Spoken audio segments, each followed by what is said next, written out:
రక్షిత అటవీ ప్రాంతం నుంచి పచ్చి వెదురుకు అక్రమంగా నరికి తరలించుకుపోతున్నారు. అక్రమ రవాణాను అరికట్టాల్సిన సంబంధిత అటవీ అధికారులు చోద్యం చూస్తూ ఉండడంతో లక్షల విలువైన సంపదను అక్రమార్కులు దోచుకుంటున్నారు. ప్రభుత్వానికి చేరాల్సిన ఆదాయానికి గండి పట్టమే కాకుండా కొత్తగూడ అటవీ ప్రాంతంలో చాలా అరుదుగా లభించే విలువైన వెదురు అంతరించే ప్రమాదం ఏర్పడింది. ఈ అక్రమ రవాణాకు కొంతమంది అధికారులు సైతం సహకరిస్తూనే ఉన్నారని ఆరోపణలు వెల్లువెత్తుతున్నాయి.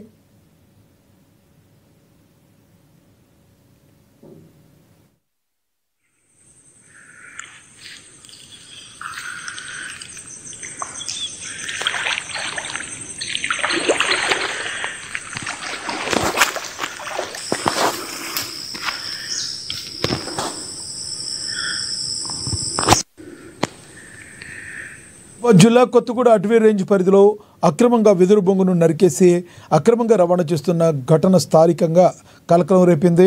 ఈ అక్రమ వ్యవహారంలో నర్సంపేట రేంజ్కు చెందిన కొంతమంది అటవీశాఖ సిబ్బంది ప్రమేయంతోనే వెదురు బొంగులు జిల్లా సరిహద్దులు దాటుతున్నాయని అటవీశాఖ అధికారులు దగ్గరుండి బొంగులు నరికించి వ్యాపారులకు అమ్ముకుంటున్నారని స్థానికంగా కలకలం రేగింది.